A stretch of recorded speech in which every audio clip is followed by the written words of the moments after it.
we want to remind you that what meditation is, from our perspective, its purpose is the releasing of resistance and the allowing of the rising of a vibration. So it doesn't matter at what point in your day you've focused in a way that you've allowed your vibration to rise. We want to call your attention to a cork that's bobbing on the surface and you hold it under the water. And we would call that resistance, or something that's unnatural to the cork, you being the cork. And that when you let go of that, the cork would naturally return to its buoyant, higher vibrational, in our analogy, position. And so when you are not doing that thing you do that holds you in resistance, then you are naturally in that state. We don't want anyone to believe that meditation is a rare state of being. We want you to remember that it's your natural state of being, and that not being in that high-flying, good-feeling, light-hearted place is what's the weird part of life. Even if there are more people there than not, it's still the weird part of life. It's the exception. You know, who you are as an eternal being is mostly this buoyant being. And who you are when you are in this physical form could be that too. Now, what's happened to most of you is that as you came into physical form, your powerful intention was to take that buoyancy and that knowledge of the laws of the universe, to focus it into a time and space where you could experience the measurement of progress incrementally. It's so that you could feel the hands in the clay, hands-on experience of deliberate creating. And so there is nothing in all of the universe more enjoyed by those like us who are currently focused from our non-physical perspective, or those like you who are currently focused from your physical perspective.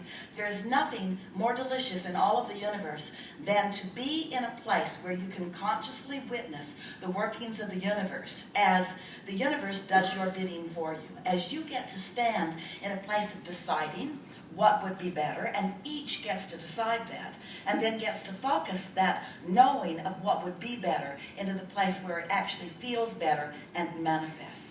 When we say to you that you are the creator of your own experience, when we say to you that you are the center of the universe, we mean that in the fullest sense. And so it is only when you are really tuned in, tapped in, and turned on to the knowledge, to the beingness of the whole of who you are, that you even begin to approach your life in the way that you intended, as you said that you would come forth into this experience. And so we spend some time as we are together pointing out to you your physicality and your non-physicality.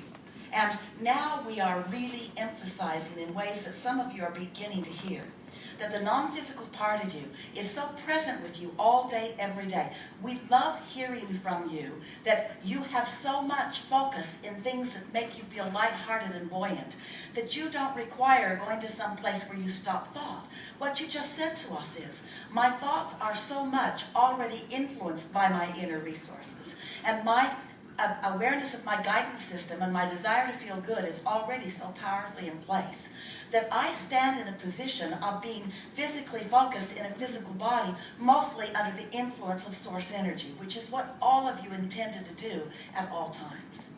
So, as you stand in your physical body, knowing that you are there mostly, and aware what to do if you ever find yourself not there, then you have fulfilled your dominant reason for being here in this physical existence. And this is what you said: I will go into a physical body as part consciousness of that which I wholly am. And I will interact with other magnificent physical humans, and they will be diverse in that which they offer.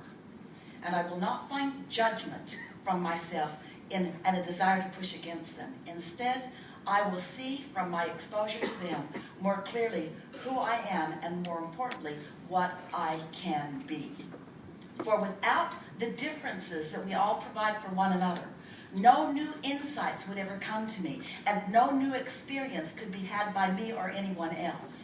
And so you said, I will provide for all that is an avenue for expansion, and when it happens, I will feel the burst of motion forward. I will feel it in my being, and then I will stay up to speed with that forevermore. That's what your inner being does. When you launch a rocket of desire, your inner being stays up to speed with that forevermore. It becomes a constant, a vibrational point of attraction. And when you catch a whiff of what that point of attraction feels like, and you tune yourself to the frequency of that point of attraction, oh, now the whole of you is interacting. Now you are that bright light that we were talking about. That bright light that we could see so evidenced. You didn't have some question that was lugging it down. You only had desire that was uninhibited and not hindered in any way. No resistance whatsoever in your vibration. It's how you want to walk through life experience, you see. Which means as others see you, some of them can't see you.